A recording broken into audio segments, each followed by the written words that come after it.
Good morning everyone, আশা করছি তোমরা সকলেই ভালো আছো।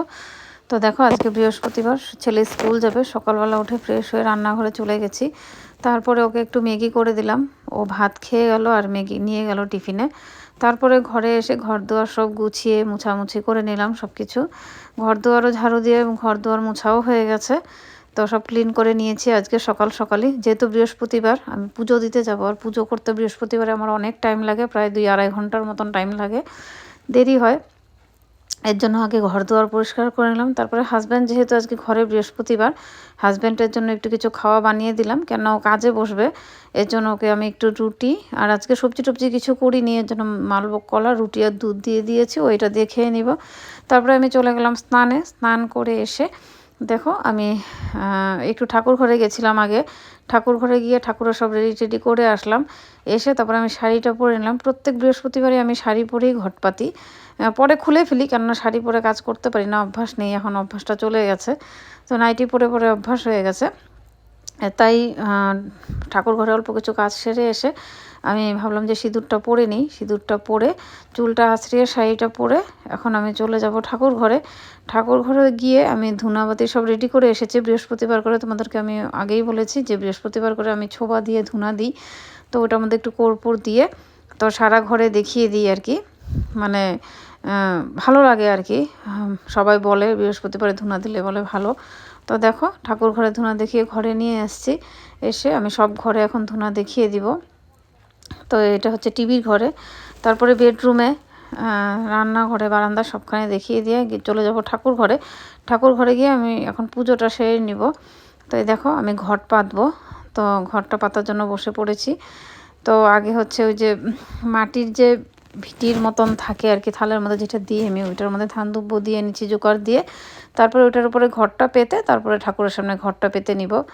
আর বৃহস্পতিবারের পূজা করতে আমার সত্যি অনেকটাই টাইম লাগে, জানি না কার কতটুকু টাইম লাগে, কিন্তু আমার অনেকটাই টাইম লাগে। আমি বৃহস্পতিবারে ঠাকুর ঘরে ঢুকলে আমার মোটামুটি অনেকটাই লেট হয়ে যায়, যার জন্য হাজব্যান্ড ঘরে থাকে তো বৃহস্পতিবারে। তো ওকে আমি এর জন্য খাওয়া দাওয়া দিয়ে তারপরে আমি আসি নিশ্চিন্তে পূজা করতে। আর তোমরা তো জানোই যে আমি পুজো না করে চা খাই না। তো হাজব্যান্ডকেও চা দেওয়া হয়নি, ওকে আমি দুধ, রুটি, কলা এসব দিয়ে দিয়েছি, ও খেয়ে নিয়েছে। এখন আমি ঘট পেতে তারপরে আমি পুজোয় বসবো। তো পুজো করতে টাইম লাগে, পুজো করি, তারপরে হনুমান চালিসা পড়ি, মালা জপ করি, এগুলো করতে করতে আমার অনেকটাই টাইম চলে যায়। আর আজকে তো একটু বেশিই টাইম লেগেছে, কেননা আজকে একটু গোপালকে আমি একটু সেওয়াইয়ের পায়েস করে দিয়েছি। কয়দিন ধরেই মনে মনে ভাবছি গোপালকে একটু পায়েস করে দেবো, পায়েস করে দেবো। তো চালের পায়েস তো সবসময়ই দিই, তো আজকে ভাবলাম যে আমি একটু গোপালকে সেওয়াইয়ের পায়েস করে দিই। তো অন্য কিছু করতে পারলাম না, সময় হয়ে ওঠেনি। তো আজকে একটু সেওয়াই দিয়ে গোপালকে পায়েস করে দিয়েছি। তো মনে মনে চাওয়া, মনে আমার মনে হয় যে গোপাল হয়তো খেতে চায়, তার জন্যই হয়তো আমার মনে হয় যে গোপালকে আমি এই জিনিসটা বানিয়ে দিই। এখন ওর যদি খেতে যদি না ইচ্ছা করে, তাহলে আমার মনেই বা কেন উঠবে। কেননা পায়েস টায়েস আমি অত একটা বেশি খাই না, তবে প্রসাদ হিসাবে খাই। প্রসাদ আমি নষ্ট করতে চাই না বা নষ্ট করিও না, এই জন্য প্রসাদটুক মানে খেতে হয়, এর জন্য ওইভাবেই করি। আর এই যে দেখো আমি পুজোয় বসে গেছি। তো এই যে ঠাকুরকে ধুনো দেখিয়ে এখন আমি ধূপ প্রদীপ দেখিয়ে নিব। ধূপ প্রদীপ দেখিয়ে তারপরে ময়ূরের যে পাখা থাকে সেটা দিয়ে আরতি করে নিব, শঙ্খ দিয়ে সব কিছু দিয়ে আরতি করে নিব। এই করতে করতে আমার অনেকটা টাইম লেগে যায়। তো অনেকে আছে যে ঠাকুর ঘরে ঢুকে মানে ফটাফট মানে পুজো করে নেয়, কিন্তু আমার দ্বারা কোনো দিনই হয় না, কোনো দিনই হয় না। এমনি সময় পুজো করতে গেলে, নর্মাল দিনে পুজো করতে গেলে আমার 1-1.5 ঘন্টা সময় লাগে। যদি মনে করো আমি 8টার সময় ঠাকুর ঘরে ঢুকি, আমার 9:30 পৌনে 10টা বাজে ঠাকুর ঘর থেকে বেরোতে বেরোতে। আর হচ্ছে বৃহস্পতিবারে তো আমার মনে হয় 2.5 ঘন্টা আমার লাগেই, মানে অনেকটাই লেট হয়, যেহেতু সব ঠাকুরকে ভালো করে আমি স্নান করাই, তারপরে ঠাকুরকে কাপড় জামা সব পরাই। মানে আগের দিন রাত্রে শুধু ঠাকুরের বেডশিটটাই আমি চেঞ্জ করে রাখি, আর হচ্ছে পরের দিন হচ্ছে ঠাকুরকে স্নান করিয়ে সব ঠাকুরকে কাপড় পরাতে হয়। এতগুলো ঠাকুরকে কাপড় পরাতেও তো অনেকটাই লেট হয়, এর জন্য একটু আমার দেরি হয় আর কি। তারপরে ঠাকুরকে কি বানিয়ে দিব, কি দিয়ে সেবা দিব, এগুলো করতে করতেও দেরি হয়ে যায়। তো মানে এর জন্যই আমার ঠাকুর ঘরে লেট হয়। তো হাজব্যান্ড এদিকে কাজ করতে থাকে, আমি ওইদিকে পুজো করতে থাকি। পুজো টুজো সেরে গিয়ে তারপরে আমি রান্না বসাই। তো লেট হলে হয়, কিছু করার নেই, কিন্তু ঠাকুর ঘরে আমি সময় দিই ঠাকুরকে যতটুকু দেওয়ার হয় অতটুকুই দিই।